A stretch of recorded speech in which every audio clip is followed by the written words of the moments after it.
بسم اللہ الرحمن الرحیم۔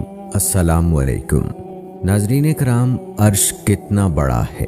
کیا عرش سے بڑی کوئی مخلوق ہے؟ کیا اللہ تعالیٰ کی ذات عرش معلیٰ پر براجمان ہے؟ کیا اللہ تعالیٰ کی ذات کے ہاتھ، چہرہ اور پاؤں ہیں؟ آج کی ویڈیو میں تمام تر تفصیلات سے آپ کو آگاہ کریں گے۔ عرش معلیٰ کے بارے میں مختلف فرقوں کا کیا موقف ہے، اور عرش معلیٰ کے بارے میں اور اللہ تعالیٰ کی صفات کے بارے میں اہل سنت کا کیا عقیدہ ہے جو فاسد عقائد کو رد کرتا ہے، اس سے بھی آپ کو آگاہ کریں گے۔ ویڈیو ہر مسلمان کے لیے انتہائی اہمیت کی حامل ہے، لہٰذا آپ نے اس کو بغیر سکپ کیے آخر تک لازمی دیکھنا ہے۔ ناظرین کرام، یاد رہے کہ مخلوقات میں سب سے عظیم اور بڑی مخلوق رحمان کا عرش ہے۔ اللہ تعالیٰ نے عظمت کو عرش کی صفت قرار دیا ہے، اور عرش کی لمبائی چوڑائی اس کو بنانے والا ہی جانتا ہے۔ اللہ تعالیٰ نے سورہ انعام کی آیت نمبر 102 میں فرمایا، یہ ہے اللہ تمہارا پروردگار، جس کے سوا کوئی معبود برحق نہیں، وہی ہر چیز کا خالق ہے۔ ناظرین، اللہ تعالیٰ نے خاص طور پر اپنے آپ کو عرش کا پروردگار بیان کر کے اپنی تعریف بھی بیان فرمائی ہے، جیسا کہ سورہ توبہ کی آیت نمبر 129 میں فرمایا، اللہ عرش عظیم کا پروردگار ہے۔ یہی نہیں بلکہ اللہ تعالیٰ نے اپنی تعریف میں عرش کی ملکیت کو بھی بیان کیا کہ میں ہی اس کا مالک ہوں، اور فرمایا سورہ غافر کی آیت نمبر 15 میں، بلند درجوں والا اور عرش والا ہے۔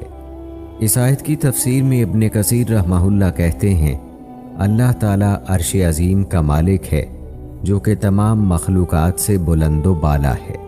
اللہ تعالیٰ نے عرش کا مقام و مرتبہ بڑھانے کے لیے اسے اپنی نسبت بھی عطا کی، اور فرمایا سورہ بروج کی آیت نمبر 15 میں، اللہ عرش والا اور بزرگی والا ہے۔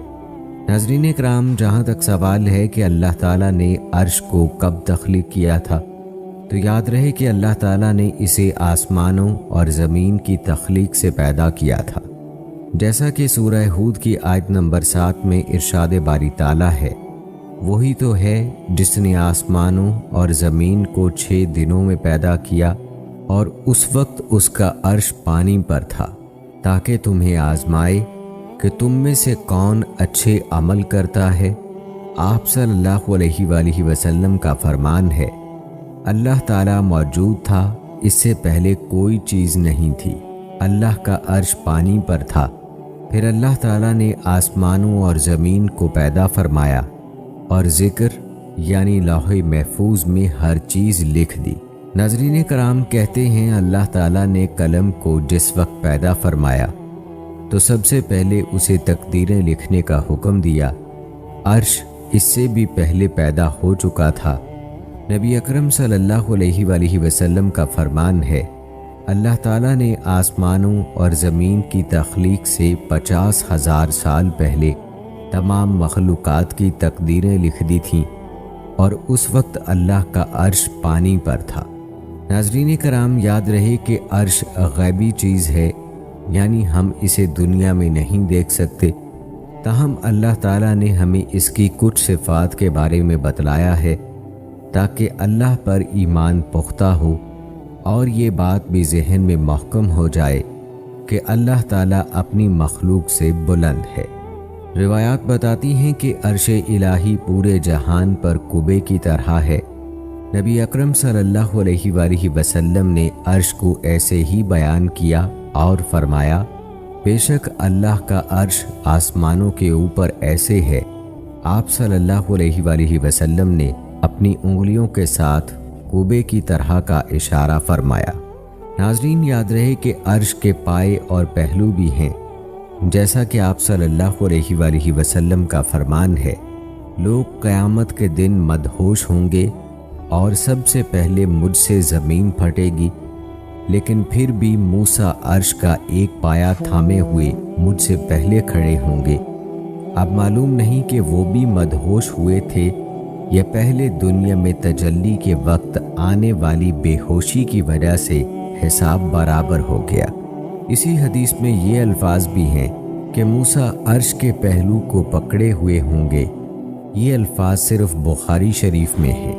ناظرین، بیان ہوا کہ آسمانوں اور زمین کی تخلیق سے پہلے عرش پانی پر تھا، جیسا کہ سورہ ہود کی آیت نمبر 7 میں اللہ تعالیٰ کا فرمان ہے، اور اس کا عرش پانی پر تھا، اور تخلیق کے بعد سے لے کر اب تک پانی پر ہی ہے۔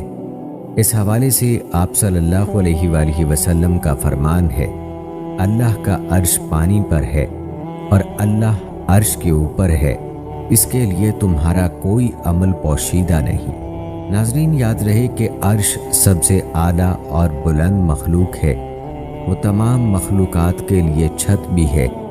اللہ تعالیٰ نے عرش کو اپنا خصوصی قرب دیا، اس سے بڑھ کر کوئی مخلوق اللہ کے قریب نہیں، اور چونکہ اللہ تعالیٰ پاکیزہ ذات ہے، لہٰذا اس کے قریب بھی پاکیزہ چیز ہی ہو سکتی ہے۔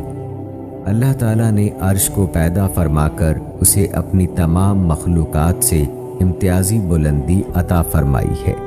ناظرین، یہ بات بھی یاد رکھنے کی ہے کہ اللہ تعالیٰ نے آسمان کو بزرگی سے موصوف فرمایا ہے، جیسا کہ سورہ بروج کی آیت نمبر 15 میں اللہ تعالیٰ کا فرمان ہے، وہ بزرگی والے عرش کا مالک ہے۔ ناظرین، عرش کی بزرگی کا مطلب یہ ہے کہ یہ عرش بہت بڑا ہے، اس کی شان بہت اعلیٰ ہے، بہت ہی معزز ہے، اس میں بہت سی خوبیاں ہیں، مخلوقات میں اس سے بڑھ کر کوئی نہیں۔ اس کا منظر اور شکل و صورت انتہائی لبھانے والی ہے، جیسا کہ سورہ مومنون کی آیت نمبر 116 میں اللہ تعالیٰ نے فرمایا، پس بہت بلند ہے اللہ، وہ سچا بادشاہ ہے، اس کے سوا کوئی معبود نہیں، عزت والے عرش کا پروردگار ہے۔ ناظرین، یاد رکھیں، عرش سب سے وزنی مخلوق ہے۔ روایت ہے کہ ایک بار رسول اکرم صلی اللہ علیہ وآلہ وسلم سیدہ جویریہ رضی اللہ تعالی عنہ کے پاس سے صبح سویرے فجر کی نماز کے وقت گزرے تو سیدہ جویریہ رضی اللہ تعالی عنہ اپنی نماز کی جگہ بیٹھی تھیں۔ پھر جب آپ صلی اللہ علیہ وآلہ وسلم چاشت کے وقت کے بعد واپس آئے تو تب بھی سیدہ جویریہ رضی اللہ تعالی عنہ وہیں بیٹھی تھیں۔ تو نبی اکرم صلی اللہ علیہ وآلہ وسلم نے فرمایا، کیا آپ اس وقت سے اسی حالت میں بیٹھی ہیں جس حالت پر میں چھوڑ کر گیا تھا؟ انہوں نے کہا، جی ہاں۔ تو رسول اکرم صلی اللہ علیہ وآلہ وسلم نے فرمایا، میں نے تمہارے بعد 4 جملے 3 بار کہے ہیں، اگر انہیں اب تک کے تمہارے کیے ہوئے اذکار سے تولا جائے تو میرے جملے تمہارے اذکار سے وزنی ہو جائیں گے۔ وہ 4 کلمے یہ ہیں، سبحان اللہ و بحمدہ عدد خلقہ و رضا نفسہ و زینت عرشہ و مداد کلماتہ۔ ناظرین، یاد رہے کہ عرش کے سامنے عظمت والی کرسی ہے، اور اسی کے بارے میں اللہ تعالیٰ نے فرمایا سورہ بقرہ کی آیت نمبر 255 میں، اس کی کرسی آسمانوں اور زمین سے بڑی ہے۔ دوستو، عرش کے بارے میں تو آپ ملاحظہ کر چکے ہیں کہ یہ اللہ تعالیٰ کی مخلوقات میں اللہ کی سب سے بڑی مخلوق ہے۔ دوستو، عرش کی جگہ اگر انسان پہلے آسمان کے بارے میں ہی سوچے، اس پر غور کرے، تو آسمان کی بڑائی بھی اس انسان کے فہم میں نہیں آ سکتی۔ اس آسمان کے اندر اللہ تعالیٰ نے جو چاند سورج بنائے ہیں اور جو سیارے اور کہکشائیں بنائی ہیں، یہ سب اتنی بڑی ہیں کہ انسانی عقل دنگ رہ جاتی ہے۔ اور پھر یہ ایک ہی آسمان نہیں ہے، بلکہ اس آسمان کے بعد دوسرا آسمان بھی ہے، پھر تیسرا، چوتھا، اور اسی طرح سے 7 آسمان ہیں۔ اب 7واں آسمان کتنا بڑا ہوگا، کیا آپ تصور کر سکتے ہیں؟ یہ ہمارے تصور سے بہت دور ہے۔ اور پھر 7ویں آسمان سے اوپر اللہ کا عرش ہے، یہ کتنا بڑا ہوگا یہ اللہ ہی جانتا ہے۔ اور یہ اللہ کی بڑائی کی واضح دلیل ہے، کیونکہ اللہ کے عرش سے بڑی کوئی مخلوق نہیں ہے اور اللہ کی ذات سے بڑی کوئی ذات نہیں ہے۔ اس حوالے سے یہ تفصیلی حدیث ملاحظہ فرمائیں۔ حضرت ابو ہریرہ رضی اللہ تعالی عنہ سے روایت ہے کہ ایک مرتبہ نبی اکرم صلی اللہ علیہ وآلہ وسلم اور صحابہ رضی اللہ تعالی عنہ بیٹھے ہوئے تھے کہ بادل آ گئے۔ نبی اکرم صلی اللہ علیہ وآلہ وسلم نے پوچھا، جانتے ہو یہ کیا ہے؟ صحابہ کرام رضی اللہ تعالی عنہ نے عرض کیا، اللہ اور اس کا رسول صلی اللہ علیہ وآلہ وسلم اچھی طرح جانتے ہیں۔ آپ صلی اللہ علیہ وآلہ وسلم نے فرمایا، یہ بادل زمین کو سیراب کرنے والے ہوتے ہیں۔ اللہ تعالیٰ انہیں ان لوگوں کی طرف ہانکتے ہیں جو اس کا شکر ادا نہیں کرتے اور اسے پکارتے نہیں۔ پھر آپ صلی اللہ علیہ وآلہ وسلم نے پوچھا، جانتے ہو تمہارے اوپر کیا ہے؟ عرض کیا، اللہ اور اس کا رسول صلی اللہ علیہ وآلہ وسلم زیادہ جانتے ہیں۔ آپ صلی اللہ علیہ وآلہ وسلم نے فرمایا، یہ رقی یعنی اونچی چھت ہے جس سے حفاظت کی گئی، اور یہ موج کی طرح ہے جو بغیر ستون کے ہے۔ پھر پوچھا، کیا جانتے ہو کہ تمہارے اور اس کے درمیان کتنا فاصلہ ہے؟ صحابہ کرام رضی اللہ تعالی عنہم نے عرض کیا، اللہ اور اس کا رسول صلی اللہ علیہ وآلہ وسلم زیادہ جانتے ہیں۔ آپ صلی اللہ علیہ وآلہ وسلم نے فرمایا، تمہارے اور اس کے درمیان 500 برس کی مسافت ہے۔ پھر آپ صلی اللہ علیہ وآلہ وسلم نے پوچھا، کیا جانتے ہو اس کے اوپر کیا ہے؟ صحابہ کرام رضی اللہ تعالی عنہم نے عرض کیا، اللہ اور اس کا رسول صلی اللہ علیہ وآلہ وسلم بہتر جانتے ہیں۔ آپ صلی اللہ علیہ وآلہ وسلم نے فرمایا، اس سے اوپر 2 آسمان ہیں جن کے درمیان 500 برس کا فاصلہ ہے۔ پھر آپ صلی اللہ علیہ وآلہ وسلم نے اسی طرح 7 آسمان گنوائے اور بتایا ہر 2 آسمانوں کے درمیان آسمان و زمین کے درمیان کے فاصلے کے برابر فاصلہ ہے۔ پھر آپ صلی اللہ علیہ وآلہ وسلم نے پوچھا کہ کیا جانتے ہو کہ اس کے اوپر کیا ہے؟ صحابہ کرام رضی اللہ تعالی عنہم نے عرض کیا، اللہ اور اس کا رسول صلی اللہ علیہ وآلہ وسلم بہتر جانتے ہیں۔ آپ صلی اللہ علیہ وآلہ وسلم نے فرمایا، اس کے اوپر عرش ہے اور وہ آسمان سے اتنا دور ہے جتنا زمین سے آسمان۔ پھر آپ صلی اللہ علیہ وآلہ وسلم نے پوچھا کہ کیا تمہیں معلوم ہے کہ تمہارے نیچے کیا ہے؟ صحابہ کرام رضی اللہ تعالی عنہم نے عرض کیا، اللہ اور اس کا رسول صلی اللہ علیہ وآلہ وسلم بہتر جانتا ہے۔ آپ صلی اللہ علیہ وآلہ وسلم نے فرمایا، یہ زمین ہے۔ پھر آپ صلی اللہ علیہ وآلہ وسلم نے پوچھا، کیا تمہیں معلوم ہے اس کے نیچے کیا ہے؟ صحابہ کرام رضی اللہ تعالی عنہم نے عرض کیا، اللہ اور اس کا رسول صلی اللہ علیہ وآلہ وسلم بہتر جانتے ہیں۔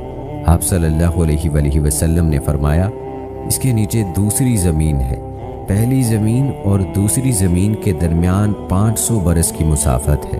پھر پوچھا، آپ صلی اللہ علیہ وآلہ وسلم نے 7 زمینیں گنوائیں اور بتایا کہ ہر 2 کے درمیان اتنا ہی فاصلہ ہے۔ پھر آپ صلی اللہ علیہ وآلہ وسلم نے فرمایا، اس ذات کی قسم جس کے قبضہ قدرت میں محمد کی جان ہے، اگر تم لوگ نیچے زمین کی طرف رسی پھینکو گے تو وہ اللہ تک پہنچے گی۔ اور پھر یہ آیت پڑھی، وَالْأَوَّلُ وَالْآخِرُ وَالظَّاهِرُ وَالْبَاطِنُ وَهُوَ بِكُلِّ شَيْءٍ عَلِيمٌ۔ سورہ حدید کی آیت نمبر 3 تلاوت فرمائی۔ وہی ہے سب سے پہلا اور سب سے پچھلا، اور باہر اور اندر وہ سب کچھ جانتا ہے۔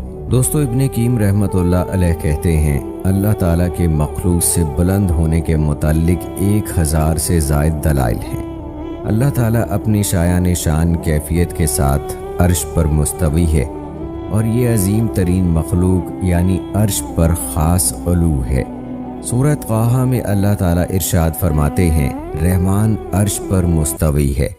دوستو، آپ کو بتاتے چلیں کہ یہ ہمارے پیارے نبی صلی اللہ علیہ وآلہ وسلم کی شان ہے کہ آپ کو مکہ سے مسجد اقصیٰ لے جایا گیا، پھر وہاں سے انہیں 7ویں آسمان تک اوپر لے جایا گیا۔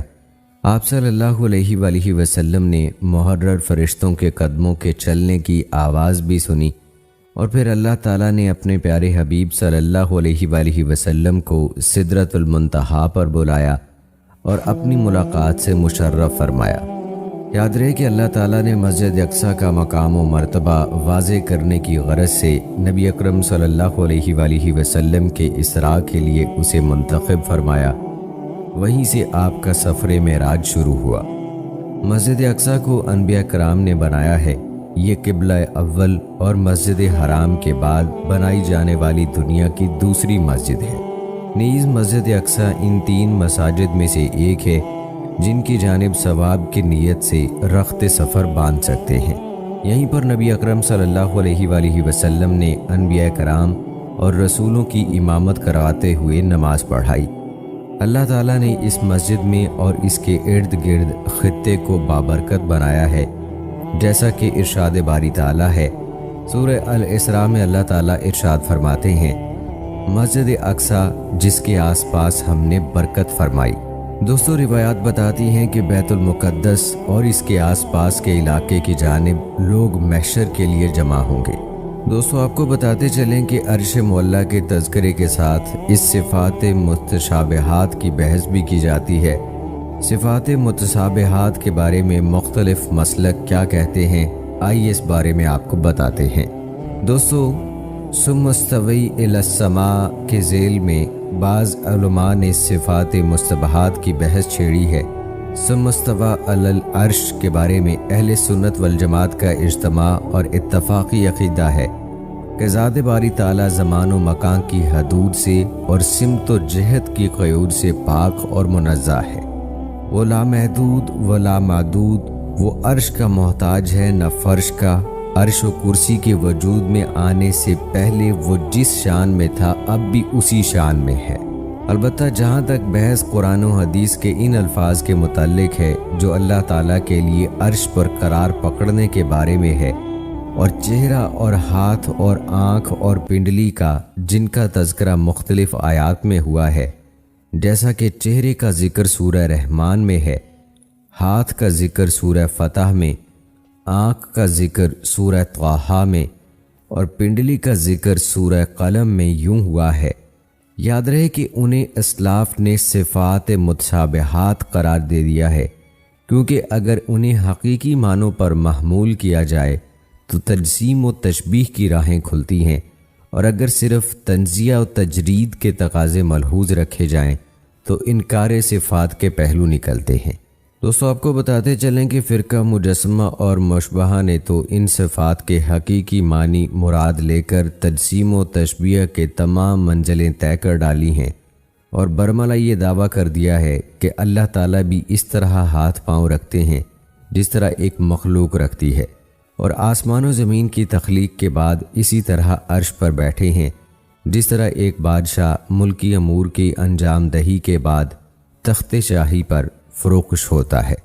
دوسری طرف تنزیہ و تجرید کے علمبردار معتزلہ، معطلہ، جہمیہ نے مذکورہ صفات کو توحید باری تعالیٰ کے منافی قرار دے کر انہیں مجازی معنی پر محمول کیا ہے، اور پھر اسی کو حرف آخر اور حتمی بھی قرار دیا ہے۔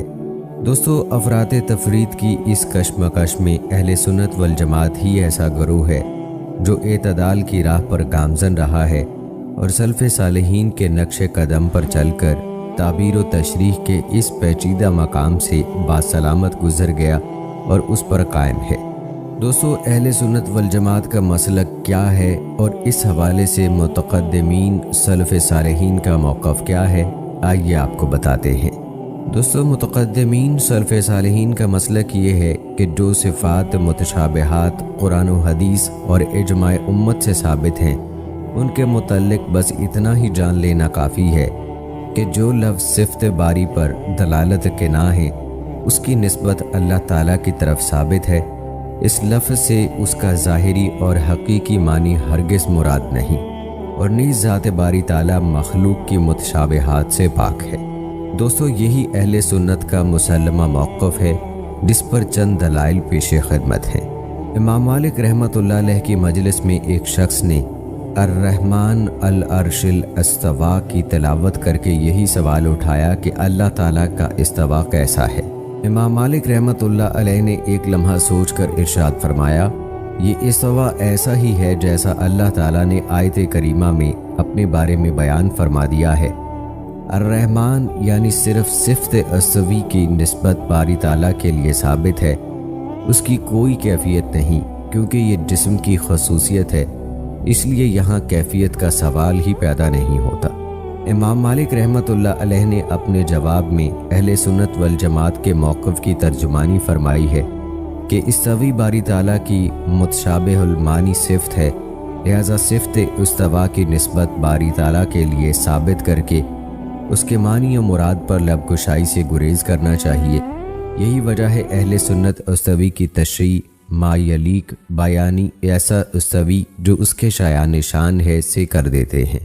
دوستو اسی طرح امام ترمذی رحمۃ اللہ علیہ اپنی سنن میں صفات متشابہات کے متعلق جمہور اہل سنت کا مسلک بیان کرتے ہوئے لکھتے ہیں، ان صفات پر صدق دل سے ایمان لا کر اس کی کوئی تفسیر نہ کی جائے، بلکہ ایسا وہم بھی نہ لایا جائے جس سے تجسیم و تشبیہ کا اشارہ نکلتا ہے۔ دوستو قرآن حدیث میں بارہا یعنی ہاتھ کا لفظ اللہ تعالیٰ کے لیے استعمال ہوا ہے، جس پر علامہ ابن حجر رحمۃ اللہ علیہ نے فرمایا کہ اس ید سے وہ ہاتھ ہرگز مراد نہیں جس کا ذکر ہوتے ہی ہمارے دل و دماغ میں ایک جسمانی عضو کا تصور دوڑنے لگتا ہے، بلکہ یہ ایک صفت باری تعالیٰ ہے جس کی نسبت باری تعالیٰ کے لیے ثابت ہے۔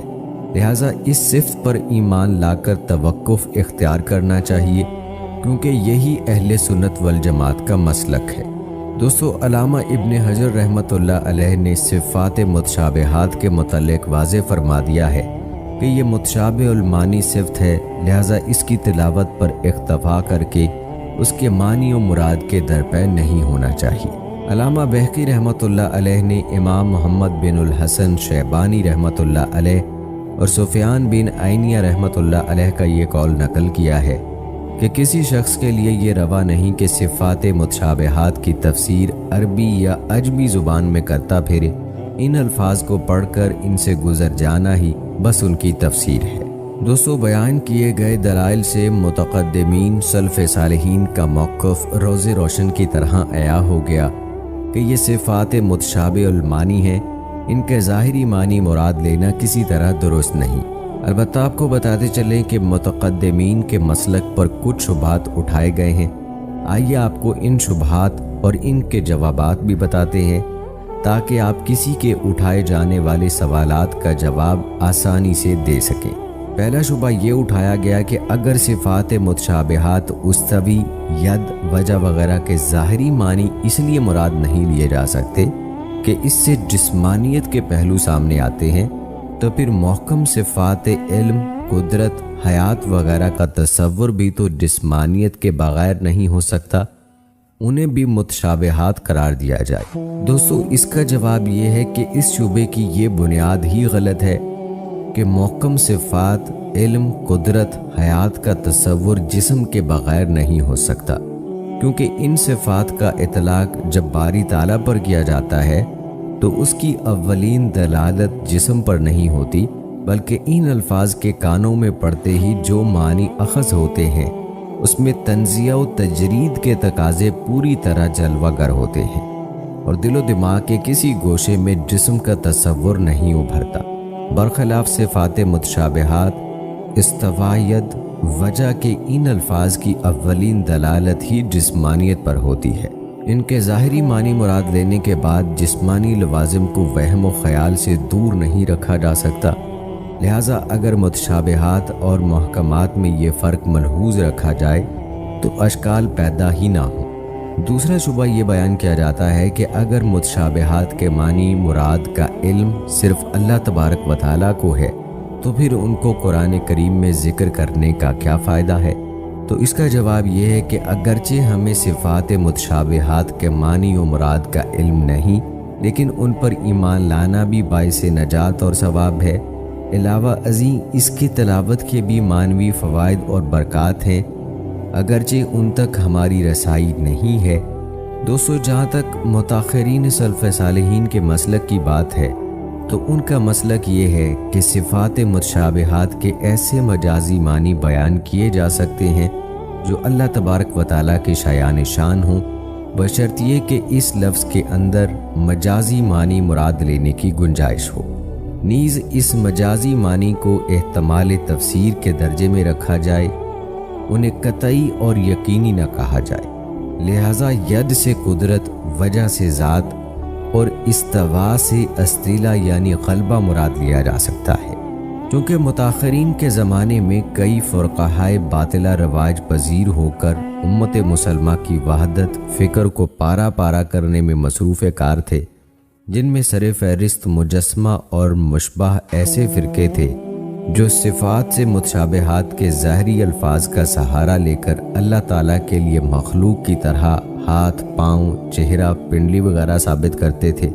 دوستو، متاخرین سلف صالحین نے جب دیکھا کہ یہ فرقہ باطلہ عوام کی ذہنی سطح سے غلط فائدہ اٹھا کر انہیں گمراہی کی طرف دھکیل رہے ہیں، تو انہوں نے تعویل کا مسلک اختیار کر کے تمام متشابہات کے مناسب سادہ عام فہم معنی بیان کیے۔ مثلا کہا ید سے ہاتھ نہیں قدرت مراد ہے، وجہ سے چہرہ نہیں بلکہ ذات مراد ہے، استوی سے استقر اور جلوس نہیں بلکہ استعلاء اور غلبہ مراد ہے۔ دوستو، حقیقت یہ ہے کہ قرآن و حدیث میں متعدد ایسے مقامات ہیں جہاں الفاظ کی ظاہری دلالت سے قطع نظر کر کے مجاز و استعارے کی آڑ لی جاتی ہے، اور چاروں ناچار تسلیم کرنا پڑتا ہے کہ جب تک اس انداز بیان کی توجیہ مجاز کی روشنی میں نہ کی جائے تو افہام و تفہیم کے تقاضے پورے نہیں ہو سکتے۔ مثلا قرآن کریم میں ہے ہر چیز کو فنا ہے مگر اس کا منہ یعنی ذات۔ اگر یہ وجہ منہ کی تعویل ذات سے نہ کی جائے تو پھر آیت کریمہ کا صاف صاف مطلب یہ ہوگا کہ اللہ تعالیٰ کی ید، قدم، ساق جنہیں غیر مقلدین اللہ کے عضو تسلیم کرتے ہیں فنا اور زوال پذیر ہو جائیں گے، صرف باری تعالیٰ کا چہرہ ہی قائم و دائم رہے گا۔ چنانچہ اس مقام پر خود غیر مقلدین تعویل و تعبیر کی ضرورت سے بے نیاز نہ رہ سکے، اور ان کے لیے وجہ کی تعویل ذات سے کرنے کے علاوہ کوئی چارہ کار نہ رہا۔ اسی طرح سورہ نحل میں اللہ تعالیٰ نے فرمایا البتہ دغابازی کر چکے ہیں جو تھے ان سے پہلے، پھر پہنچا حکم اللہ کا۔ اس آیت میں فاتح اللہ کی تعویل فاتح عذاب اللہ یعنی اللہ کا عذاب آیا سے کرتے ہیں۔ اس کے علاوہ بھی قرآن و حدیث میں کتنے ہی ایسے مقامات ہیں جہاں غیر مقلدین نے تعویل استعارے سے بلا جھجک کام لیا ہے۔ دوستو، خلاصہ یہ ہے کہ مقدمین کے نزدیک یہ صفات ید، وجہ، استوی متشابہ المانی ہے۔ صفات متشابہات کے لغوی معنی تحت اللفظ کیے جا سکتے ہیں، لیکن ان کی تشریح اور وضاحت معروف فی الخلق سے نہیں کر سکتے۔ اگر ان صفات کو معروف معنی کے ساتھ اللہ تعالیٰ کے لیے ثابت کریں تو اس سے تجسیم لازم آتی ہے، اور کیفیت کی جہالت سے ہم تجسیم سے نہیں نکل سکتے۔ دوستو، یاد رکھیں امت کے اس عظیم حصے کو اور ان سے وابستہ محدثین کرام، فقہائے عظام کو بدعتی اور گمراہ کہنے والا شخص خود گمراہ اور بدعتی ہے۔ یہاں آپ کو استوی علی العرش کے حوالے سے غیر مقلدین کے ناقابل فہم مسلک کے بارے میں بھی بتاتے ہیں۔ ان کے مسلک سے آگاہی بہت ضروری ہے تاکہ آپ خود ان کے مسلک سے دور رکھ سکیں۔ دوستو، غیر مقلدین کا موقف یہ ہے کہ اپنے حقیقی معنوں پر محمول یعنی اللہ تعالیٰ، پھر بیٹھا تخت پر، اور عرش اللہ تعالیٰ کا مکان ہے، اور اللہ تعالیٰ جہت بلندی سے متصف ہے۔ اسی طرح ید، وجہ، ساق سے اللہ تعالیٰ کے اعضاء و جوارح مراد ہیں، تاہم ان کی کیفیت مجہول ہے۔ دوستو، اگر غیر مقلدین کے مذکورہ موقف و مسلک کو درست قرار دیا جائے تو ذات باری تعالیٰ کے لیے جسم تسلیم کیے بغیر کوئی چارہ کار نہیں رہتا، کیونکہ باری تعالیٰ کے لیے مکان و جہت اور اعضائے جارحہ، منہ، ہاتھ، پنڈلی ثابت کرتے ہی جسمانیت کے تمام پہلو غیر شعوری طور پر پیدا ہو جاتے ہیں، یا پھر یہ مسئلہ مبہم اور ناقابل فہم بن جاتا ہے۔ اس لیے کہ جب آپ اللہ تعالیٰ کے لیے چہرہ، ہاتھ، پنڈلی وغیرہ کے اسبات پر زور دیتے ہیں تو اس کے جو معنی انسانی ذہن میں متبادر ہوتے ہیں وہ یہ ہیں کہ اس کی ذات نہ صرف جسم رکھتی ہے بلکہ اعضاء و جوارح سے بھی متصف ہے۔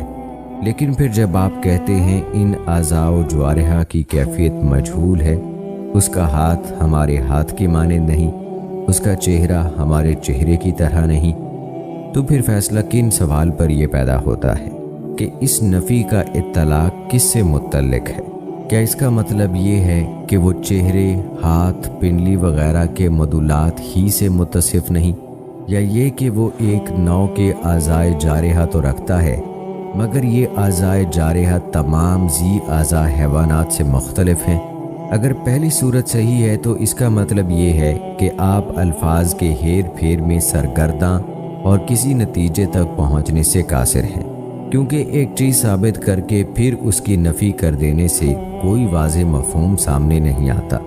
اگر وہ دوسری صورت صحیح ہے تو پھر جسمانیت سے دامن بچانا محال ہے، اس لیے کہ آپ کی نفی کا اطلاق صرف حیت، شکل اور نوعیت پر ہوا ہے، جس کا سیدھا سادہ مطلب یہ ہے کہ اللہ تعالیٰ کے لیے ید، وجہ، استوی علی العرش کے جسمانی مدلول تو ثابت ہیں، لیکن ہمارے ساتھ چہرے کے مقابلے میں بے نظیر ہیں۔ دوستو، غیر مقلدین کے مسلک کی مذکورہ کیفیت سے واضح ہوتا ہے کہ ان کا مسلک اہل سنت سے جدا اور ناقابل فہم ہے۔ دوستو، علامہ قرطبی رحمۃ اللہ علیہ نے کیا خوب فرمایا، صفات متشابہات میں تعویل سے پہلو تہی اختیار کر کے الفاظ کے ظاہری معنی کے درپے ہو جانے کا مطلب تو یہ ہوا کہ قرآن کریم کی آیات تضاد بیانی کا شکار ہیں، کیونکہ صفات متشابہات کے ظاہری معنی مراد لینے سے قرآن کی کئی آیات تضاد و تناقض کا شکار ہوتی نظر آتی ہیں۔ دوستو، آپ کو بتاتے چلیں کہ غیر مقلدین امام مالک رحمۃ اللہ علیہ کے قول سے غلط استدلال بھی کرتے ہیں۔ غیر مقلدین کا کہنا ہے کہ امام مالک رحمۃ اللہ علیہ صفات متشابہات کو حقیقی معنوں پر محمول کر کے اس کی کیفیت مجہول قرار دیتے تھے۔ چنانچہ ایک بار ان سے جب استوا کے متعلق دریافت کیا گیا تو انہوں نے واضح الفاظ میں فرمایا، الاستوا غیر مجہول، یعنی لفظ استوا کی دلالت اپنے معنی و مراد استقرار پر واضح ہے، یعنی اللہ تعالیٰ عرش پر مستقرر ہے، البتہ اس استقرار کی کیفیت مجہول ہے۔ دوستو، یاد رکھیں کہ اصل عقیدہ یہی ہے کہ جو اہل سنت والجماعت کا عقیدہ ہے کہ اللہ تعالیٰ کی ذات مبارکہ جسم سے اور جسم کی تمام خصوصیات، زمان و مکان اور حدود و جہت سے پاک اور منزہ ہے، لہٰذا ذات باری تعالیٰ کے حق میں کوئی لفظ میں استعمال نہ کیا جائے جو جسم اور خاصہ جسم پر دلالت کرتا ہو۔ چنانچہ علامہ ابن حجر رحمۃ اللہ علیہ ایک مقام پر لکھتے ہیں، اللہ تعالیٰ کی حکمتوں پر کیوں اور کیسے کا سوال اٹھانا ایسے ہی عبث ہے جیسے اللہ کے وجود پر کہاں اور کیسے کا سوال ہے۔ لیکن غیر مقلدین اور نام نہاد سلفیوں کے نزدیک عرش باری تعالیٰ کا مکان اور فوق باری تعالیٰ کی جہت ہے۔ دلیل مانگنے پر فوراً مسلم شریف کی حدیث پیش کر دیتے ہیں، جس میں آپ صلی اللہ علیہ وآلہ وسلم نے ایک باندی سے پوچھا، آئین اللہ، اللہ کہاں ہے؟ جواب میں باندی نے کہا، فی السماء، آسمان میں ہے۔ غیر مقلدین اس حدیث سے یوں استدلال کرتے ہیں کہ آپ صلی اللہ علیہ وآلہ وسلم کا آئینہ سے اللہ کی ذات کے متعلق سوال فرمانا مکان الہی کے ثبوت پر واضح دلیل ہے۔ پھر باندی کے جواب فی السماء پر خاموش رہنا بلکہ اسے مومنہ قرار دے کر آزاد کرا دینا اس بات کی دلیل ہے کہ باندی کا جواب درست تھا کہ اللہ تعالیٰ فی السماء یعنی جہت فوق میں ہے۔ دوستو، مذکورہ حدیث کی چھان بین کرنے پر معلوم ہوا کہ غیر مقلدین نے جس حدیث کو بنیاد بنا کر اپنے عقیدے کی عمارت کھڑی کی ہے اس کو محدثین نے معلول اور شاذ قرار دیا ہے، اور یاد رہے کہ یہ حدیث معلول اور شاذ حدیث ہے۔ اس حدیث پر اختلاف بھی موجود ہے جو مقلدین پیش کرتے ہیں۔ دوستو، خلاصہ یہ کہ ایک معلول اور شاذ روایت سے عقیدے کا استنباط نہیں کیا جا سکتا، اور ایسی شاذ روایت کو بنیاد بنا کر اشاعرہ کو گمراہ اور بدعتی کہنا تو سراسر جہالت ہے یا تعصب۔ بالفرض اگر اس روایت کو صحیح تسلیم کر لیا تو پھر آئین کا سوال ذات باری تعالیٰ کے مکان کے لیے نہیں بلکہ منزلت اور مرتبے کے لیے ہوگا، یعنی ہمارے اللہ کا مرتبہ کیا ہے، یا یہ کہ اللہ تعالیٰ کے احکام و اوامر کا مکان کون سا ہے۔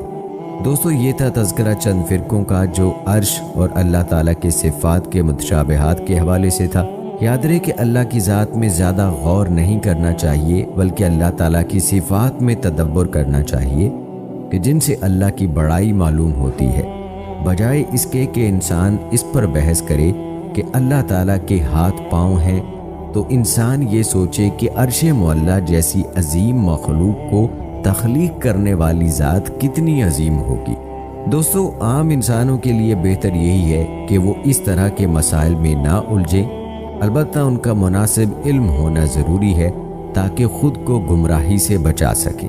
دوستو، اللہ تعالیٰ کی چند صفات ملاحظہ فرمائیں، اس کے بعد آپ کو عرش کے بارے میں مزید حقائق بھی بتاتے ہیں، لہٰذا ویڈیو کو سکپ مت کیجیے گا۔ یاد رکھیں کہ اللہ ہر جگہ موجود ہے۔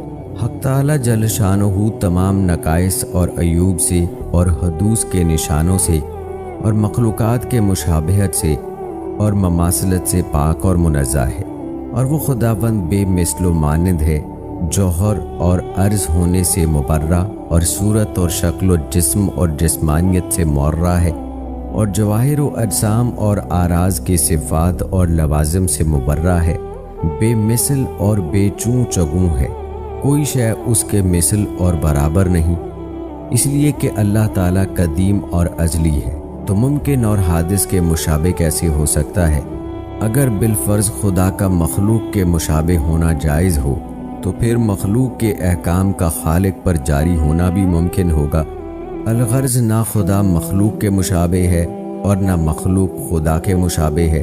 یہ ناممکن ہے کہ قدیم کی کوئی صفت حادث میں اور حادث کی کوئی صفت قدیم میں پائی جائے، اس لیے اللہ تعالیٰ ہر قسم کے تغیر و تبدل سے پاک ہے، اس لیے کہ تغیر و تبدل ممکن کی صفت اور خاصیت ہے۔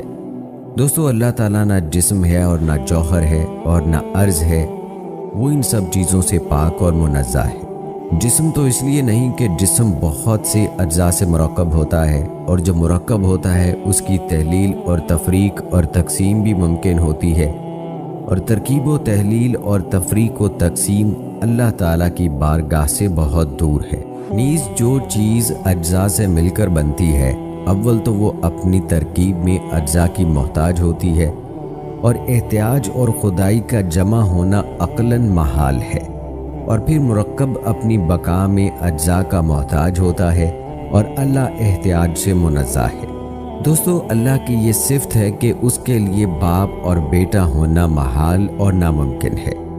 جب یہ ثابت ہو گیا کہ خدا تعالیٰ کا جسم ہونا ناممکن اور محال ہے، تو ثابت ہو گیا کہ خدا نہ کسی کا باپ ہو سکتا ہے اور نہ بیٹا ہو سکتا ہے، کیونکہ توالد اور تناسل خاصہ جسمانیت کا ہے، اور اللہ تعالیٰ جسمانیت سے پاک اور منزہ ہے۔ نیز توالد اور تناسل محتاجگی کی دلیل ہے، جیسے اولاد اپنے پیدا ہونے میں ماں باپ کی محتاج ہے، ایسے ہی ماں باپ اپنی خدمت گزاری میں اور نسل کے باقی رہنے میں اولاد کی محتاج ہیں، اور اللہ تعالیٰ احتیاج سے منزہ ہے۔ نیز اولاد ماں باپ کی ہم جنس ہوا کرتی ہے، سو اگر کوئی خدا کا بیٹا ہوگا تو خدا کی وحدانیت ختم ہو جائے گی، جو دلائل سے ثابت ہے۔ معاذ اللہ۔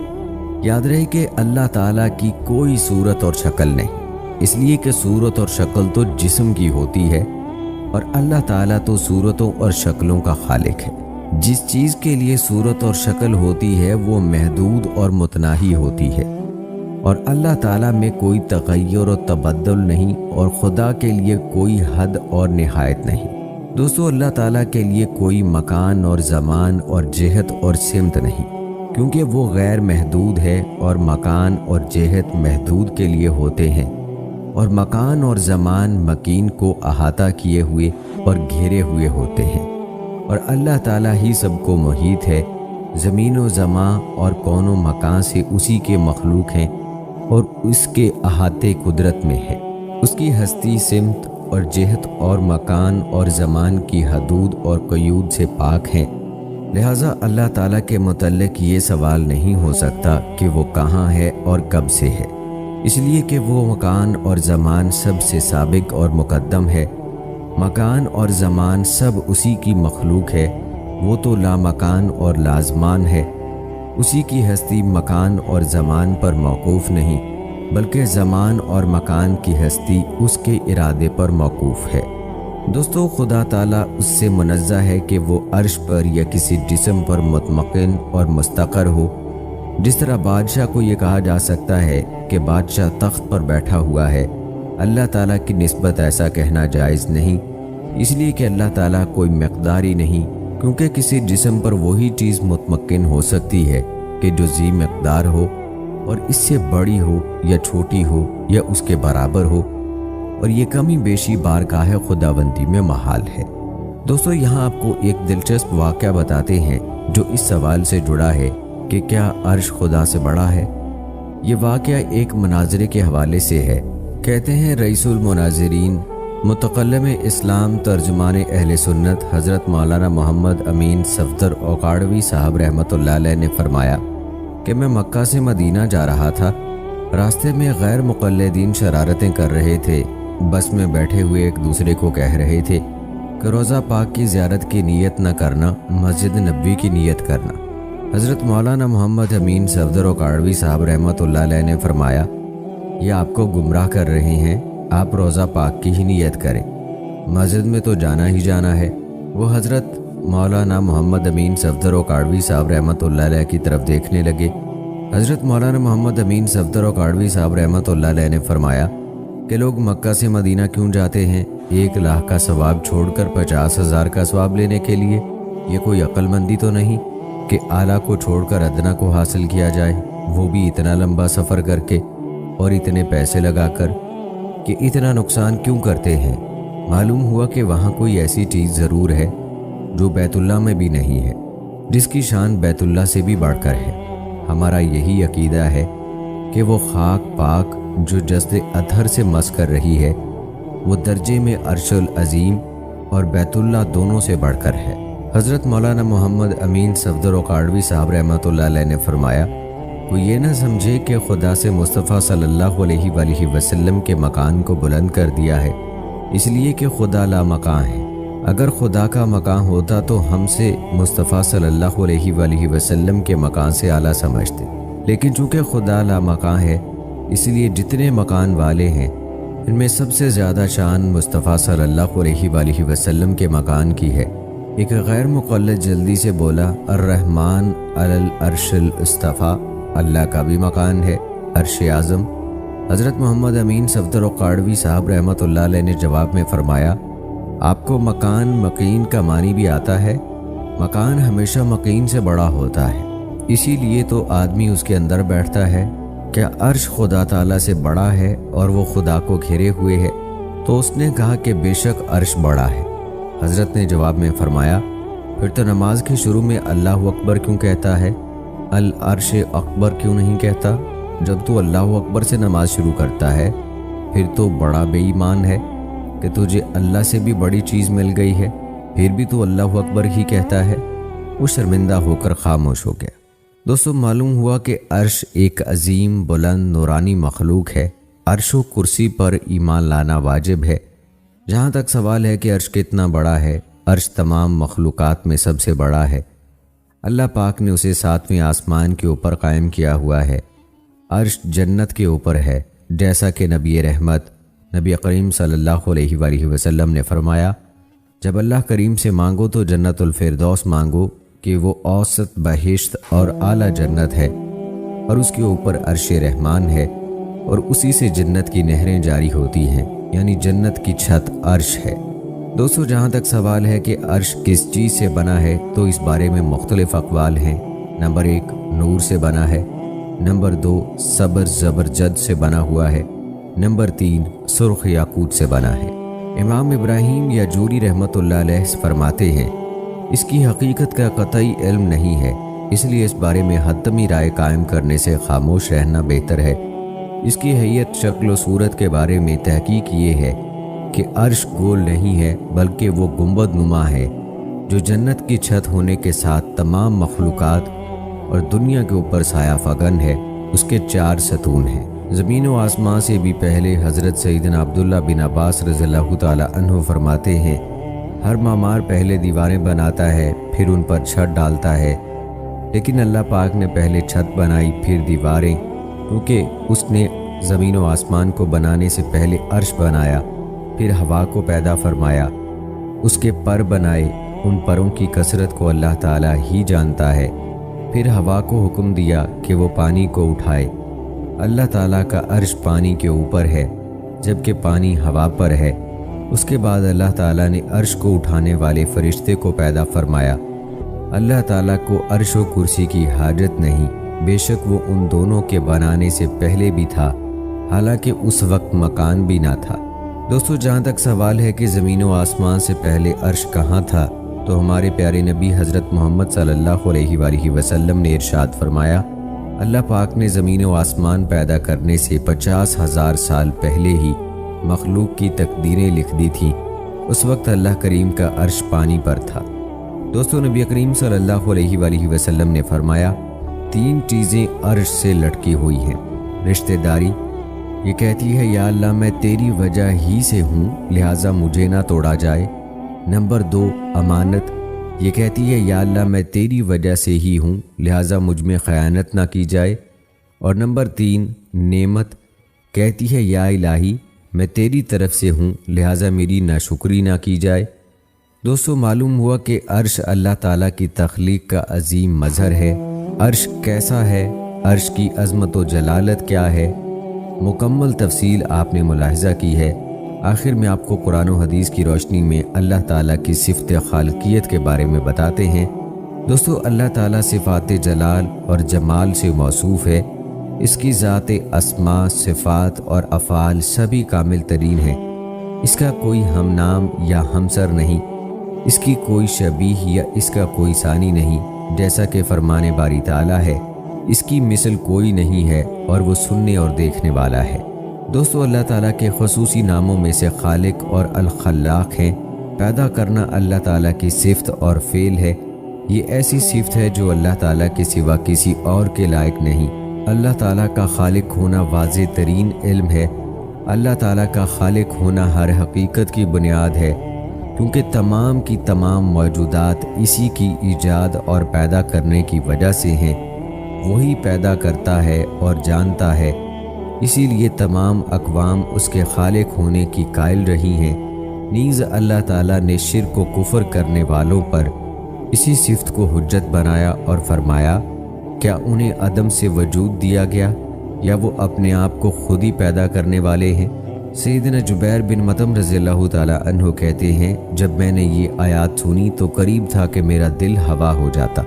دوستو، ہمارا پروردگار بلا نمونے کے پیدا کرنے والا ہے، اس میں اس کا کوئی ساتھی نہیں، جیسا کہ فرمان باری تعالیٰ ہے۔ سورہ فاطر میں اللہ تعالیٰ فرماتے ہیں کہ اللہ کے سوا کوئی خالق ہے۔ دوستو، اگر پورے جہان کے لوگ بھی کسی معمولی چیز کو پیدا کرنے کے لیے جمع ہو جائیں تو پیدا نہیں کر پائیں گے، جیسا کہ سورہ حج میں اللہ تعالیٰ فرماتے ہیں، اللہ کے سوا جن لوگوں کو تم پکارتے ہو وہ تو ایک مکھی بھی پیدا نہیں کر سکتے، چاہے سب اس کے لیے جمع ہی کیوں نہ ہو جائیں۔ وہی بہت زیادہ پیدا کرنے والا اور جاننے والا ہے۔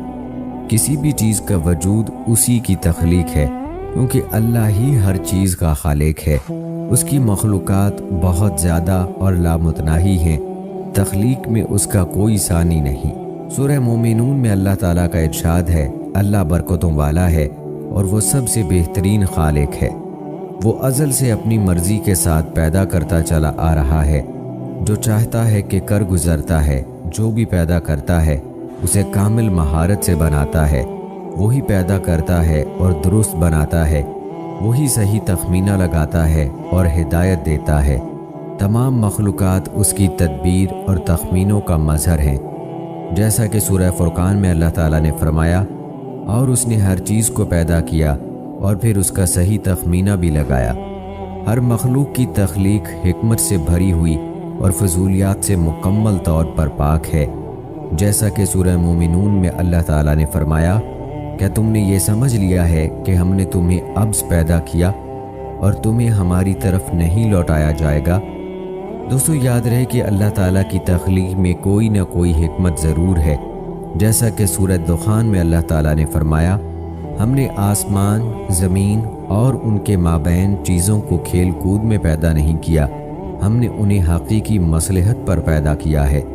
سارا جہان اللہ تعالیٰ کی ربوبیت کا گواہ ہے اور ہر چیز اس بات کی دلیل ہے کہ وہ یکتا ہے۔ اسی طرح سورہ قاف میں اللہ تعالیٰ نے فرمایا، کیا انہوں نے اپنے اوپر آسمان کی طرف نہیں دیکھا